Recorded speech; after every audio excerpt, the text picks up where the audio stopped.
Football season is underway, so now is the perfect time to download FanDuel, America's #1 sportsbook. Because right now, new customers get a no-sweat first bet up to $1,000. That's free bets back if your first bet doesn't win. Just sign up with promo code BLUEWIRE. FanDuel is great because it has all of your favorite bets, from the money line to point spreads to player props. The app is safe, secure, and easy to use, and you get your winnings paid fast. So sign up today with promo code BLUEWIRE for your no-sweat first bet. Make every moment more this season with FanDuel, the official sportsbook partner of the NFL. 21 plus in select states. First online real money wager only. Refund issued as non-withdrawable free bets that expire in 14 days. Restrictions apply. See terms at sportsbook.fanduel.com. Gambling problem? Call 1-800-GAMBLER or visit fanduel.com/RG in Colorado, Iowa, Michigan, New Jersey, Pennsylvania, Illinois, or Virginia. 1-800-NEXT-STEP or text NEXT-STEP to 53342 in Arizona. 1-888-789-7777 or visit ccpg.org/chat in Connecticut. 1-800-9-WITH-IT in Indiana. 1-800-522-4700 or visit KS Gambling Help in Kansas. 1-877-770-STOP in Louisiana. 1-877-8-HOPE-NY or text HOPE-NY 467-369 in New York. The Tennessee Red Line, 1-800-889-9789 in Tennessee, 1-800-522-4700 in Wyoming, or visit www.1800gambler.net in West Virginia.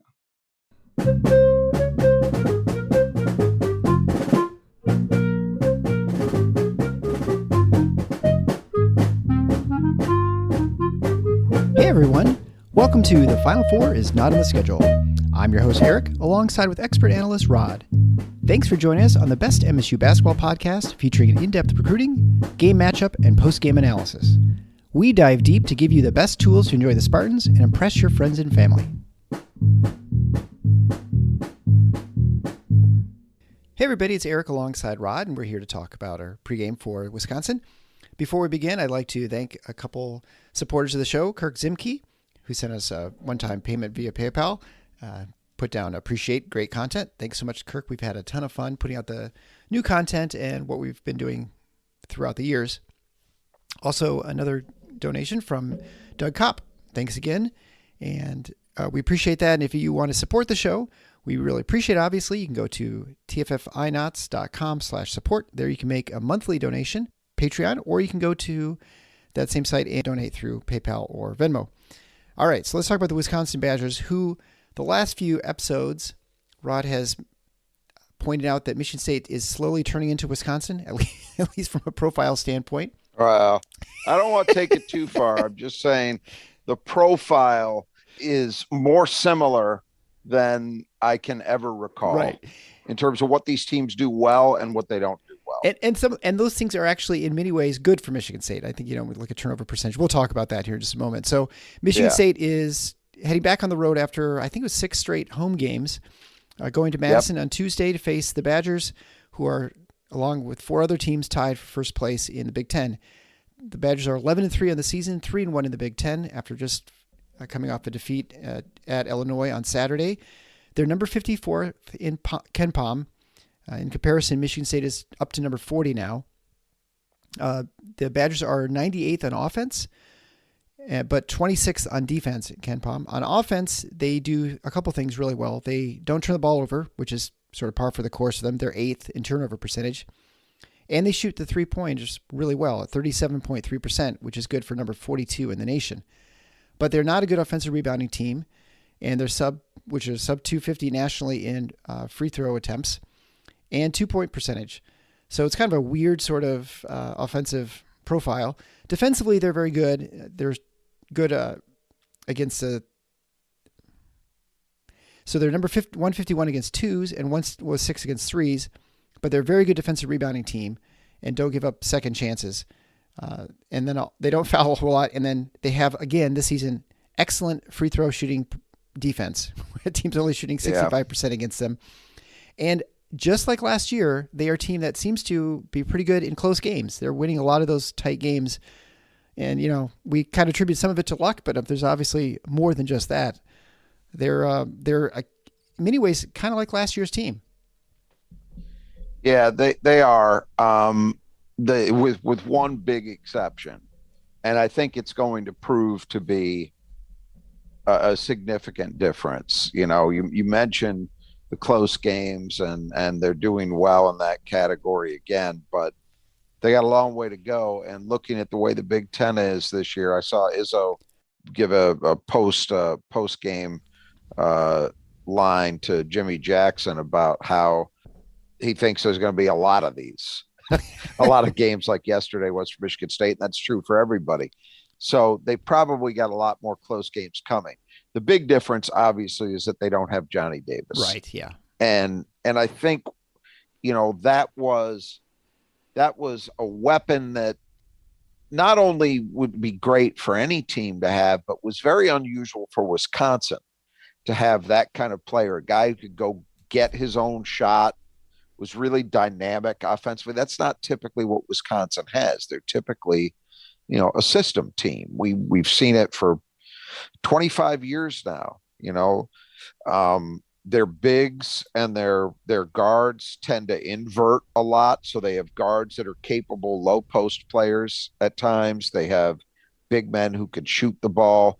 They run a lot of clock. They don't make mistakes. They make you beat them. They don't tend to beat themselves. That's kind of the standard Wisconsin formula. And that's what I think this team this year currently has.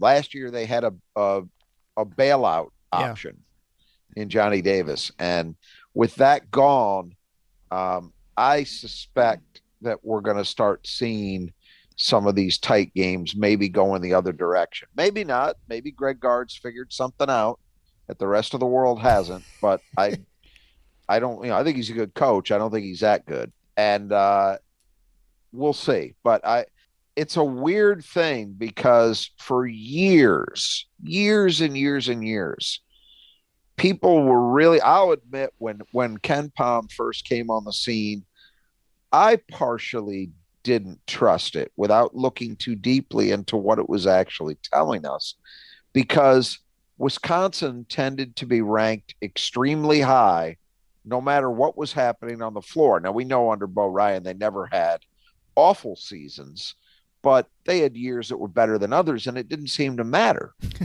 So it made me wonder, like, is this system just overvaluing not turning the ball over? I mean, what was driving it? And yet you look at this team this year having a pretty good year on the court so far, and they're only 54th. Yeah. It's an interesting team. As you said, they do two things well offensively. They don't turn the ball over, and they shoot the three very, very well. Although that number is really driven by two or three guys. It's not like we've talked about with MSU, and we're going to take yesterday's performance against Michigan out of the equation. But, with MSU, as we've talked about, one of the things that can make them really hard to guard is they've got so many legitimate three-point threats. Right. Wisconsin is not that way. It's really three guys, two starters and their sixth man that kind of drive that. They don't get to the line at all, which is interesting because other Wisconsin teams of the past have been better in that category than this one is. So, again, kind of like Michigan State, if they're not successful from three, if they're not getting a lot of production from there, it can be hard for them to score a lot because they don't have post-up threats. Well, I shouldn't say that. They have one post-up threat, Tyler Wall, but it's not consistent. It's not at a high level like some other teams in the Big Ten that have, a legitimate five-man that can do that. And they don't get anything really in transition, of course, and they're not getting to the free throw line very much. So if they're not getting three-point production, as I say, it could be a little bit of a struggle. Defensively, it's weird because they rate very highly overall, but those numbers, especially against twos, are not spectacular. They're okay. Doing other things, the defensive rebounding is important, and that's a Wisconsin staple.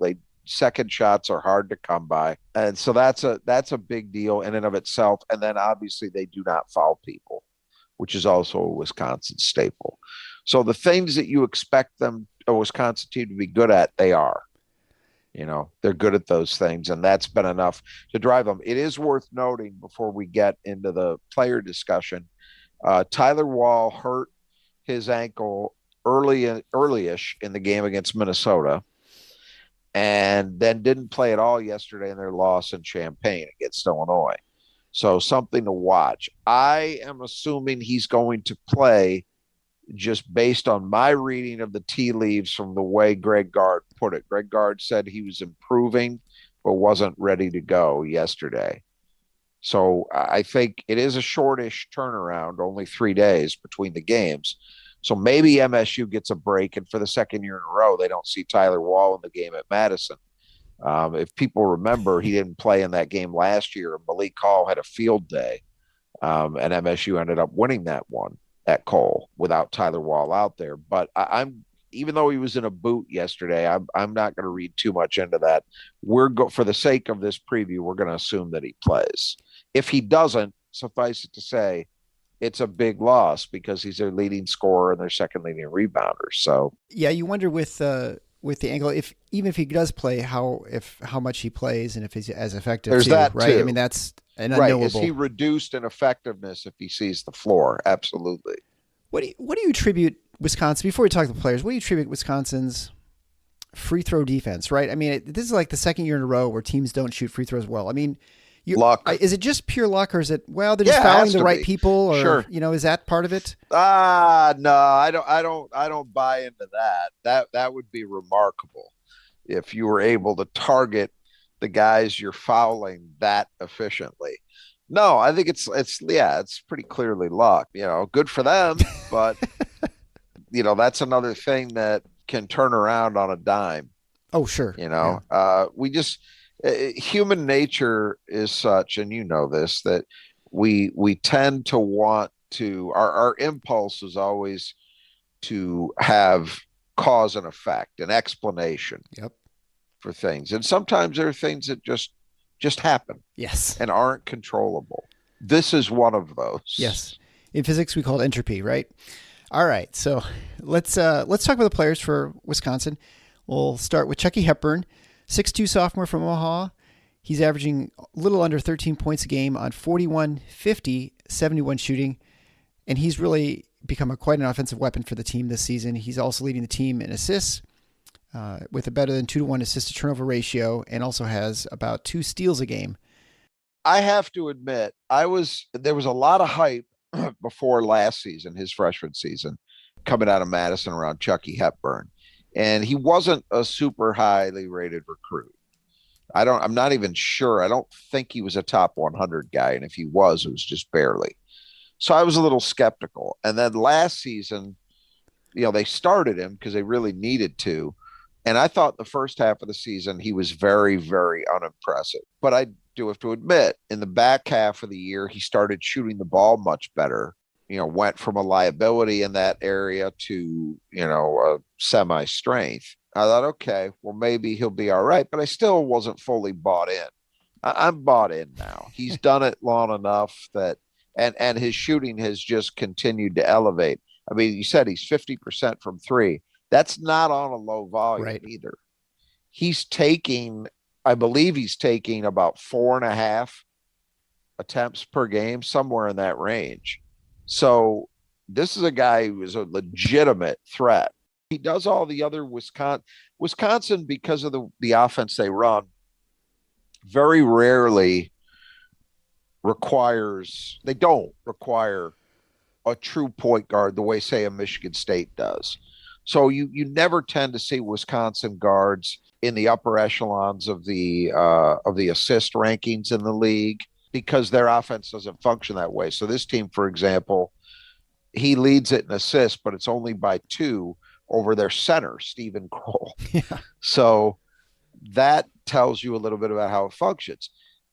But Hepburn fits the mold of a lot of very good Wisconsin guards of the past. He's a shooting threat.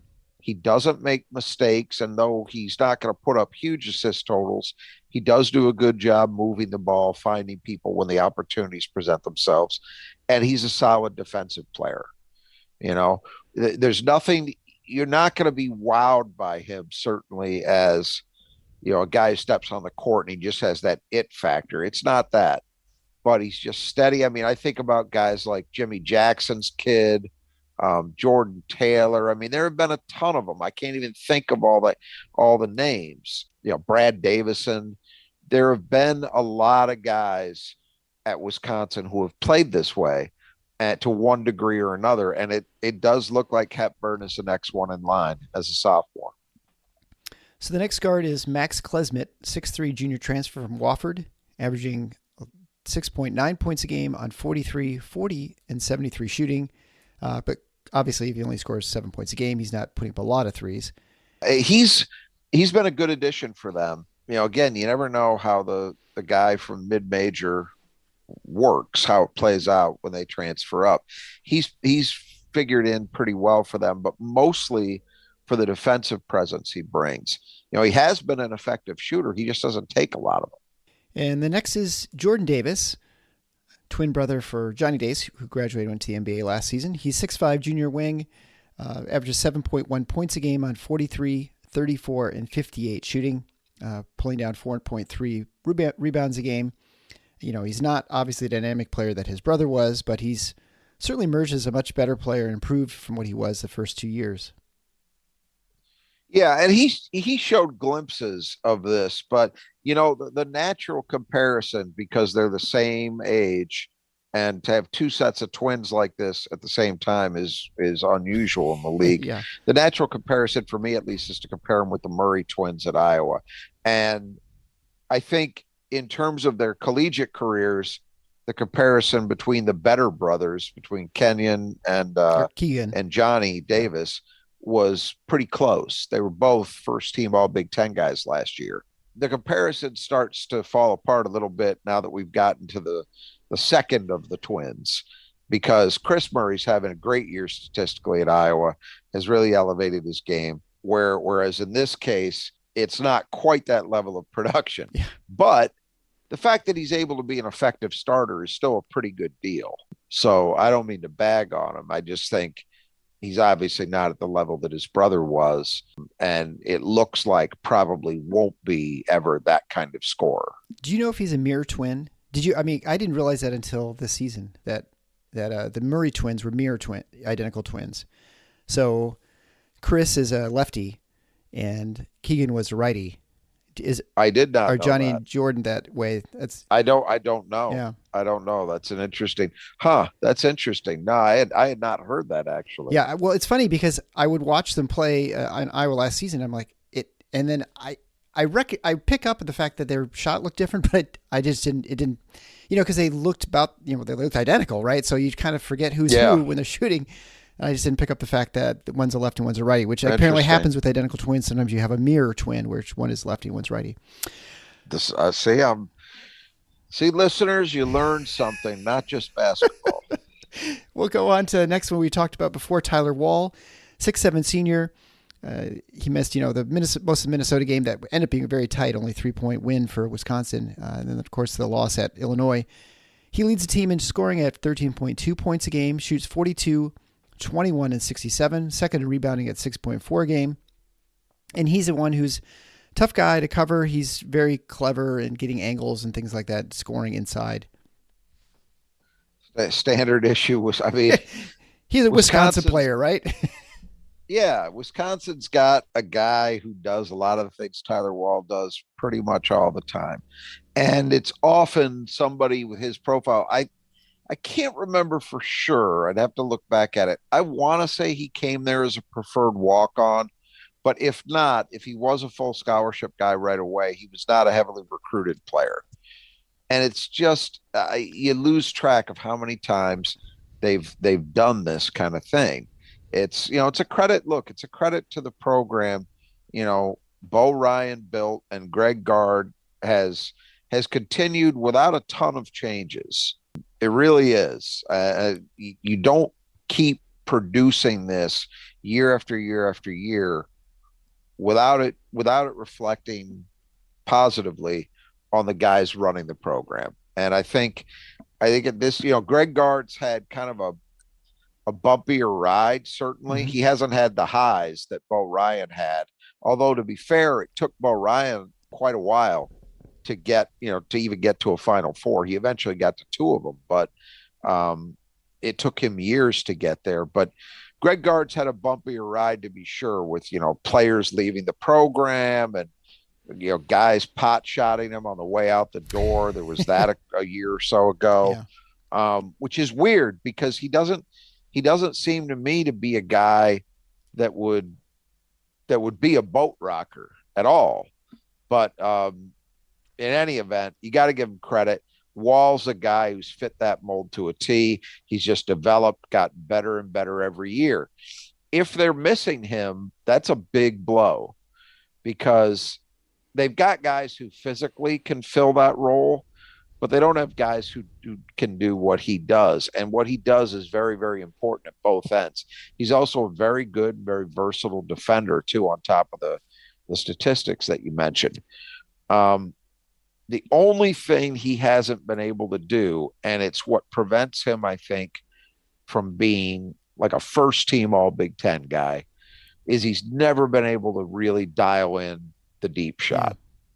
And it's something they've worked on. And that is kind of surprising because that's also a Wisconsin specialty. Although, in fairness, I think they tend to recruit guys who come there with an ability to shoot, post players who can do that. And Wall obviously wasn't that. He's never really been able to develop it.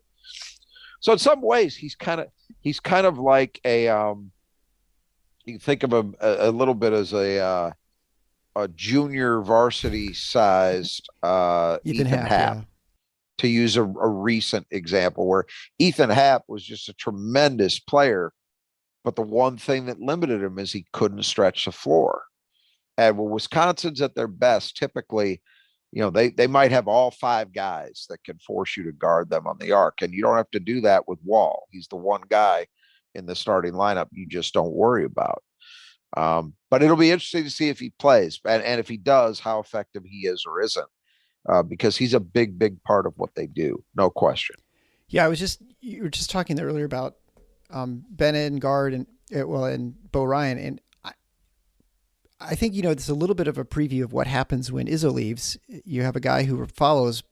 Gard was, by all means, he seemed fairly successful, and he just was under a lot of pressure with the fan base, to be more successful than what he was. And Dick Bennett's the one who really started this whole thing with Wisconsin, started the program, actually being relevant from a basketball standpoint, and followed by Bo Ryan. How much did Bo Ryan deviate from Dick Bennett and, as it transformed? Because it seems like Gard is pretty much an extension of Bo Ryan. There's not a whole lot of difference as far as how they play. What do you think the difference is in the games? I think some things were the same. The Gard Bo Ryan transition is seamless because Gard was an assistant under Bo Ryan for years, but there was no connection between Ryan and Dick Bennett. Dick Bennett played. There are some base similarities, for sure. The pace, the style of defense, where the pack line stuff was somewhat similar. Offensively, I think there were differences. Dick Bennett didn't run the inversion stuff that Bo Ryan favored. There were differences. There were differences there, and it's kind of like it's gotten a little more disparate now because Virginia has changed, especially on offense, how they play in recent years.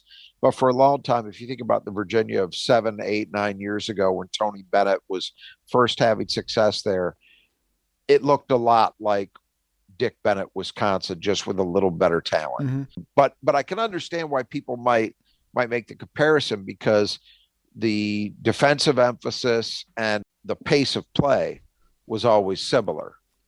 So if it seems like Wisconsin's been playing games in the 50s for 30 years, it's because they have. And not all of that was Bo Ryan. But I will say this, you're absolutely right to say that Dick Bennett was the guy who changed the trajectory of Wisconsin basketball. Wisconsin basketball, for the first 20 years that I was paying attention to the Big Ten, was a joke.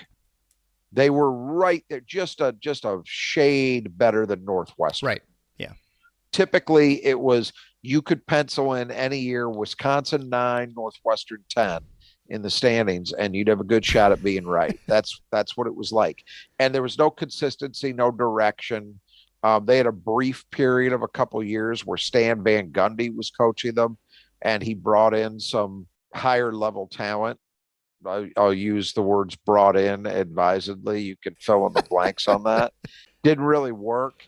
Like the highlight of the first 20 years I was paying attention to Wisconsin basketball was Michael Finley, who was a great offensive player, ended up with a nice NBA career. He went there. And Wes Matthews, I guess, who played with Magic on the Lakers for a while. That was about it. They had no success. They didn't make the tournament. They never made the NCAA tournament during that period, not once. And then Dick Bennett came in and showed that, you can be a good team and make the NCAA tournament at Wisconsin. He had the one Final Four run in 2000, but if you look at the years before that year, the years before that in the Big Ten, they were a good team. They weren't a great team. Bo Ryan really took it to the next level because he actually started winning Big Ten championships, right? Which was something that even Dick Bennett hadn't been able to do. So it's pretty remarkable to think about it because they've just kind of become this staple that what they're going to do, how they're going to play. They're not going to be very exciting, but they're going to win a lot. Yeah. And they're going to be very consistent in the things that they emphasize. And it's been that way now for a long, long time. And, it's funny to me to think about somebody in their 30s doesn't really know much except Wisconsin basketball being good.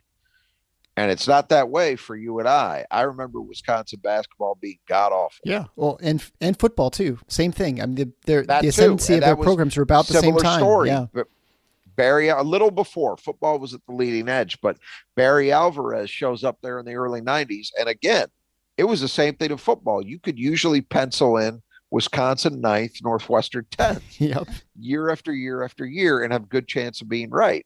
And then Barry Alvarez shows up and changes the trajectory of the football program. Well, let's finish up the starters. The last one is Stephen Crowell, a 7-foot junior, averaging 12.5 points a game on 50, 29, and 65 shooting. Leads the team in rebounding at 6.9 a game. And is also, as you mentioned earlier, he's second on the team in assists with a little over 3 a game. Yeah, this is standard issue Wisconsin big stuff with the one caveat that Kroll came into Wisconsin with the reputation as a big man who could shoot, which again, they emphasize in recruiting. They recruit to that skill set for their big men. And he hasn't yet. I thought last year he was showing signs of starting to break out in that area and become the kind of shooter they typically want. And then it hasn't continued this year. He's sub 30%.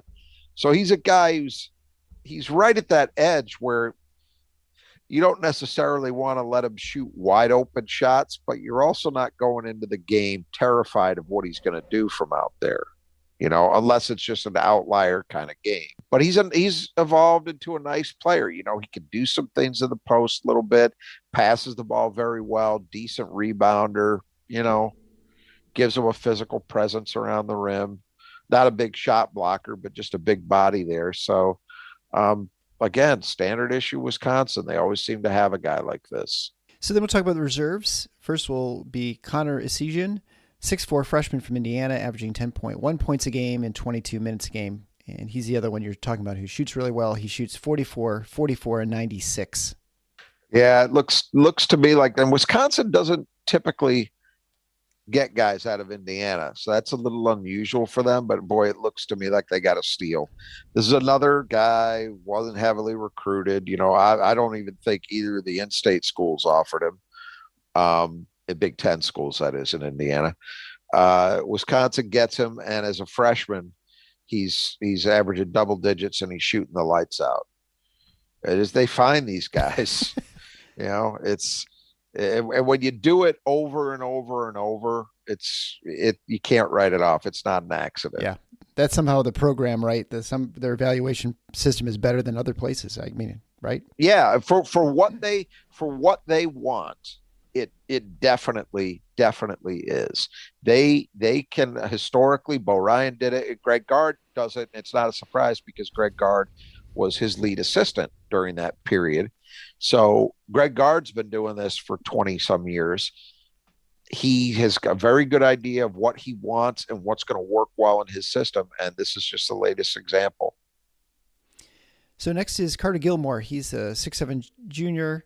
He's the one who played in place of Wall and would do it again if Waldo can't play. He's averaging 3.1 points a game and a little under 3 rebounds a game in 19 minutes. He shoots 43, 30, and 27. He's not Tyler Wall. That's the thing. Right. Gives him a physical presence. Again, we've seen these guys at Wisconsin for years. He's 6'7", but about 230. So he's strong. He can do some things, but he's not a shooting threat really. And he's not nearly the kind of finisher in the paint that Wall is. That's the difference. Next would be Marcus Ilver, 6'8" sophomore, averaging 2 points a game and a rebound a game in just 7 minutes. He shoots 35, 27, and 100 in obviously limited volume. Product of Estonia, starting to play a little bit this year for them. But, again, was the other thing that's remained constant about Wisconsin under Greg Gard is, much like Bo Ryan, he doesn't come from the Tom Izzo school. The rotation tends to be tight, and even some of the guys that are in the rotation nominally are just that. They're nominally there. They're not playing heavy minutes. Heavy minutes, typically, Wisconsin's going to go about 7 deep, and that's what this team is doing. The first two guys you mentioned are playing significant minutes off the bench, and that's kind of about where it stops. Right.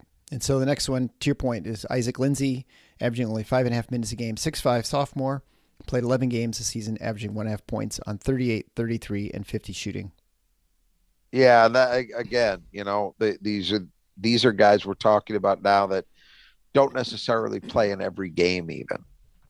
Right. And then finally, Kamari McGee, 6-foot sophomore transfer from Green Bay, also played only 11 games this season and averaging just 6 minutes a game and doesn't even average a point a game.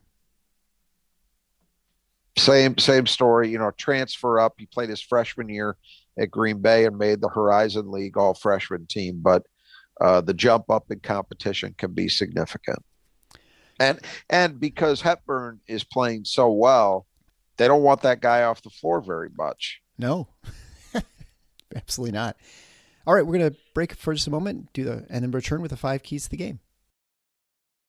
2022 has been a busy year at Blue Wire. With over 40 basketball shows, the network has everyone covered from national to team-specific NBA pods. To wrap up 2022, Blue Wire has curated Blue Wire Buckets, an end-of-year playlist that features our top podcasters' top NBA interviews with some of the biggest names in basketball covered, including star players, decision-making executives, and more. Specifically, we've got Klay Thompson, Tyrese Halliburton, Jeremy Lin, D'Angelo Russell, Blazers GM Joe Cronin, Duncan Robinson, and more. Listen and follow Blue Wire Buckets on Apple, Spotify, and wherever you get your podcasts. All right, so for the 5 keys, number 1 is defending the arc. So obviously, Wisconsin relies on the 3-point shot. They have their motion offense, which seems to get guys open a lot. They do lots of screen action by it seems like everybody to get shooters free. Yeah, and that's one of the reasons why I mentioned, it's a lot like it was. It's not exactly the same offense, but it's a lot like it was with Bobby Knight's Indiana or currently Matt Painter's Purdue. If you'll notice, Purdue very rarely has a true point guard. I think this year with the freshman Smith is the closest they've been to having one of those guys in a long time. But that motion offense is designed to find a good shot where it becomes available, right? You're not trying necessarily to get the ball to a certain guy at a certain spot on the floor. It's a little more I don't want to say happenstance, but it's not directed as much in that way. And so that means that you don't necessarily need one guy orchestrating, but what you do need is you need a bunch of guys that are all capable of screening well, passing well, and ideally shooting well, because you can't know for sure what the motion offense is going to produce in terms of a good shot. And so if there's an open 15 to 18 footer, you'd like to have guys capable of shooting it. That's why going back to Bob Knight's Indiana, they were really a pioneer in the Big Ten in terms of big men that could shoot. It wasn't, if you're talking about the 70s or the 80s, usually teams were playing two post players who were both big, and usually, not always, but usually were guys that were limited mostly to scoring around the basket. Indiana wasn't ever that way. They used to have 6'8", 6'9" power forwards who could shoot. And it's because the motion offense, if you don't have that, it could gum up the works. So anyway, all that aside, MSU's got to be locked in, particularly on the three guys that are the big time shooting threats. As I said at the outset, if Wisconsin's not getting a lot of production from three, it can be a struggle for them to score. And that's what you want. You want to limit their success from three as much as possible. Yeah, and this is the kind of game where you could imagine Jackson Kohler having a little bit more success defensively, that he's not having to worry about defending a 3-point threat, at least out on the line, right? Stephen Kroll's not going to be hitting the threes, and even Tyler Wall, right? So that's why this is not, as you mentioned earlier, this is not the same type of Wisconsin team where all five guys are threats behind the like with Frank Kaminsky, where the pain could come from anywhere. Oh God. I mean, if you think even back to a couple of years ago where they had a lean forward play in the four, it was a different deal. They've had teams where they had all five guys that were shooting threats. This one is not that way. So you would think that gives you an easier opportunity defensively to lock in on the guys who are legit threats.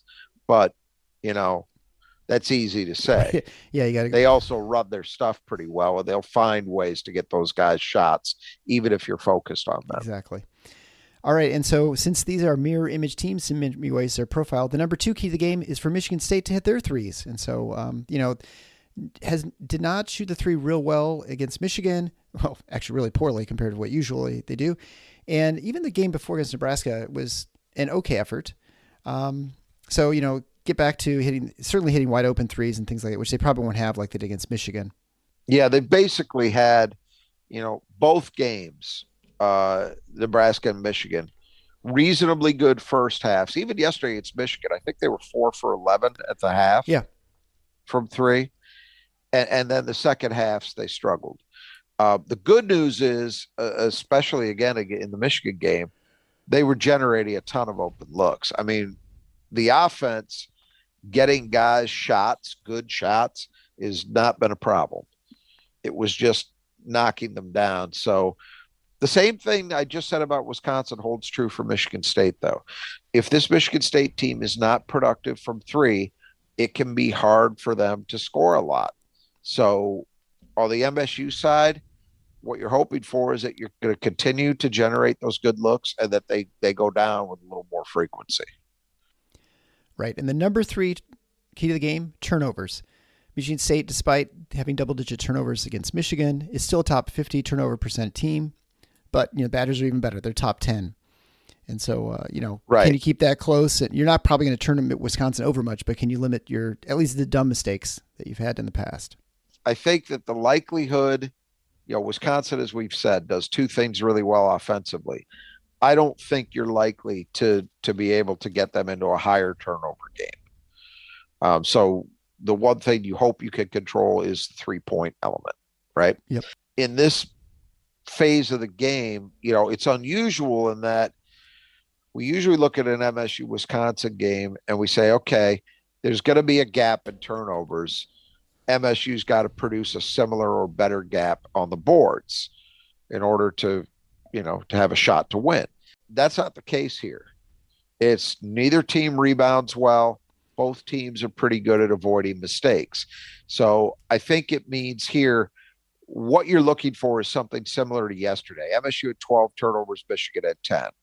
Was there a gap? Yes, but it was tiny. A 2 to 3 turnover gap is not going to be a big deal.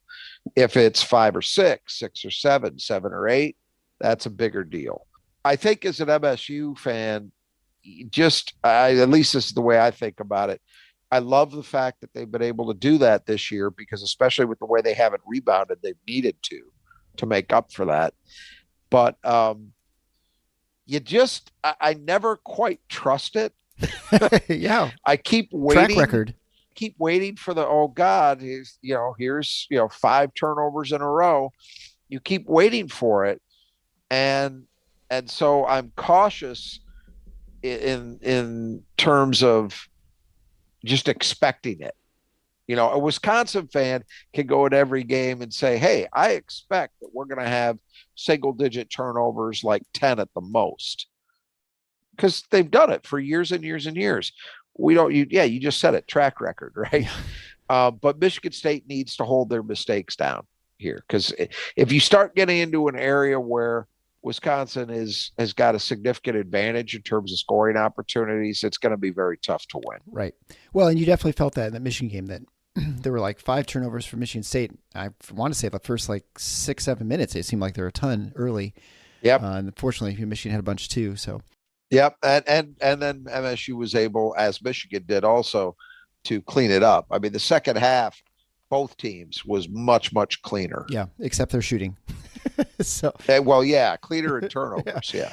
The number 4 key to the game are fouls. So can Michigan State defend without fouling? You don't certainly want to lose Sissoko inside and or have problems with, which we've seen in the past, with either Walker or Hogard going down with 2 fouls and having to sit a large portion of the first half on the bench.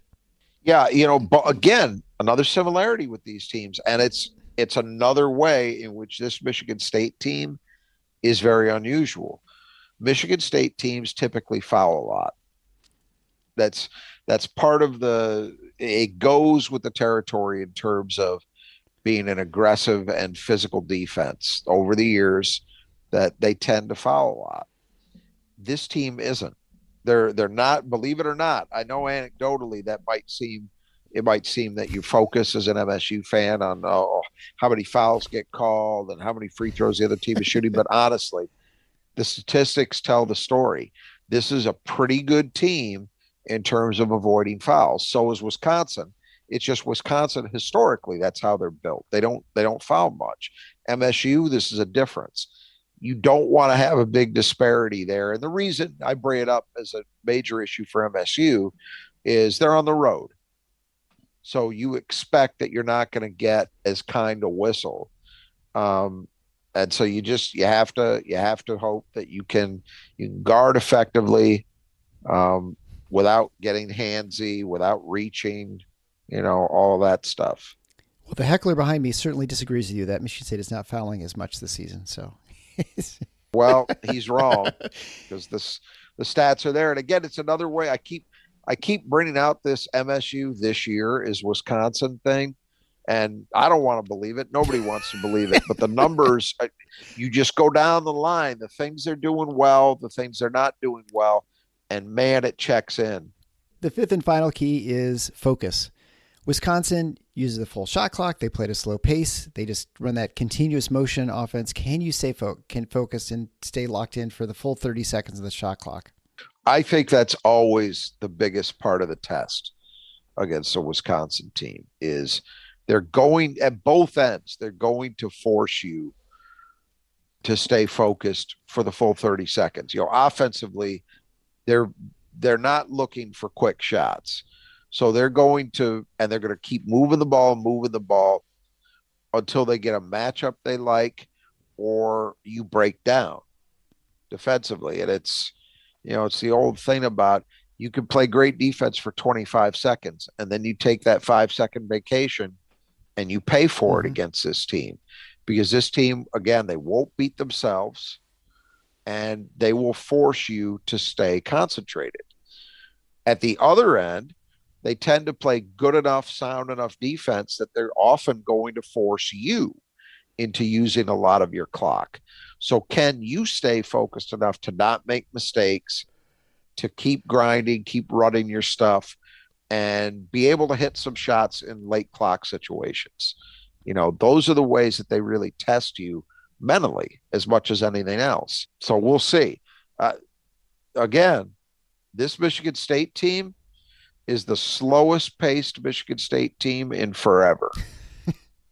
They are not. I know we think about MSU the way we historically see them, but this team is not playing fast. Now, some of that was a function of the injuries, I think, which forced them to go at things a little bit differently because of the personnel, lack of depth, etc. They're now back to full strength, and I do think we've seen them try to push the ball somewhat more often than they were earlier, but they're still not flying up and down the court. So it's likely going to be two teams running a lot of clock, not even necessarily by design always, but also because the other defense is forcing them to. And so it's going to be a game where that level of focus is going to be really important. Yeah, maybe first to 60 wins the game, right? I think, Oh yeah, it's definitely shapes up as that kind of game. And honestly, if you're Michigan State and you hold these guys under 60, you feel good about your chances to win because you haven't lost a game like that yet. Right. But yeah, it definitely is shaping up as that kind of game. Now watch it be 88-80, but I doubt it. I don't see that as very likely. Yeah, it's interesting. I feel like for a long time, especially when Bill Ryan was there, Kohl Center was pretty much you could almost just write down an L and just assume you're not going to get away from there. Yeah. It's sort of like West Lafayette. And it has been kinder to Michigan State in the recent past. I think I haven't looked at the actual results in the last 10 years or so, but it feels like it's a place where Michigan State has come away successful more often than not. Yeah, I'd have to look back at the recent track record. I will say, Wisconsin is the converse. Wisconsin's working on a 2-game win streak at Breslin. Right. So there's that. It's gone the other way as well. But you're right. I mean, as I pointed out earlier, MSU won at Kohl Center last year. It's not. It doesn't have that feel. You're right that it used to. That's not to say it isn't a very difficult building to win in. Of course it is, because they're a good team and they got a good crowd. So that usually makes it tough to win. But it doesn't feel the way it used to. I would say like the first 10 years or so, I remember MSU winning at Kohl, I believe Draymond's senior year. And it felt monumental. Yeah, like they hadn't won there in years. Because they just didn't win there. And that since then, I feel like not that it's one you count on or win more often than not, but it's happened more often and you don't feel that sense of impending doom. Whereas West Lafayette was that way for forever. Then there was a brief period where they were kind of down a little bit where it didn't feel that way. And now of late, we're right back to, House of Horrors. You can't possibly win. That's how Kohl Center used to be. And I agree with you. I don't think it's quite been that lately, but still very difficult place to win. No question about that. Well, and again, if you have any aspirations for winning the Big Ten, if you steal a couple road wins, we already stole one, I think, at Penn State, blew one against Northwestern at home. You want to try and absolutely hold serve at home and then steal. I mean, really, you have to win 4 or 5 on the road somewhere to pull out a Big Ten championship. And so this would be an opportunity to, especially if Tyler Wall is not available. Wisconsin is a 3-point favorite per KenPom. And that, of course, is very much influenced by whether Tyler Wall is playing. And so we'll see what happens. Yeah, that's a big factor. And obviously, MSU's got to play well. You're not going to go into this building. Yesterday, let's be honest, Michigan State did not play its A game. It didn't play its B game. No. But they won because I don't think Michigan's very good, and MSU was at home. Those were two big factors, They're on the road in this one, and I think Wisconsin's a better team than Michigan. How much better, I don't know, but I think they're a better team. So you don't have those advantages working for you, which means you probably are not going to be able to go out there and play a substandard game and think you're going to win. So MSU's got to play well, regardless of whether Wall suits up or not. But look, we've got this stretch of games coming up that is very challenging, to say the least. But the first two that present themselves are these consecutive road games at Wisconsin and then at Illinois. And There are opportunities here. Yes. And if you want to be a Big Ten contender, not that it's a must, but ideally, you would like to at least split these two. Right.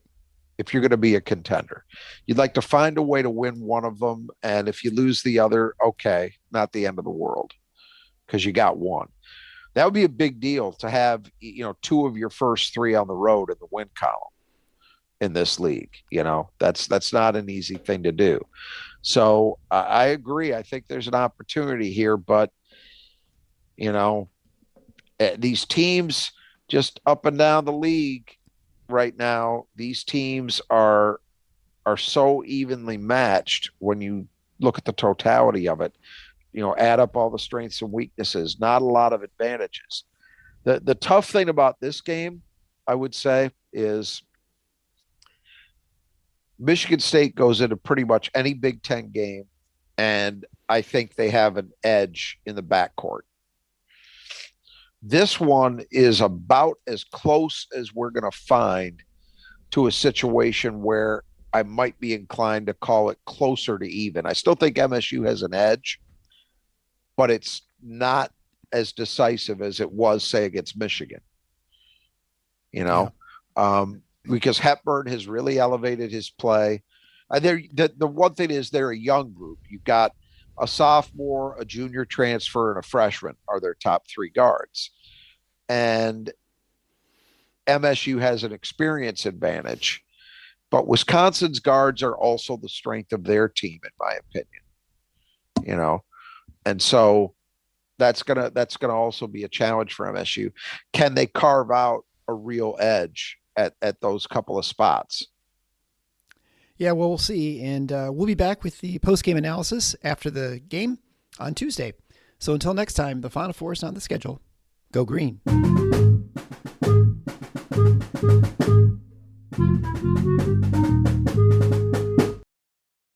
Hey y'all, we're celebrating 50 episodes of How to LA with voices from our community. And I've seen LA fluctuate from good to okay to not so great to better again. I'm a part of that. Who make LA a better place. I'm always thinking about what's the best ways that I can help the community. I'm Brian De Los Santos. Join me by subscribing to How to LA as we bring you new episodes in 2023 on NPR One, Apple Podcasts, or wherever you get your podcasts.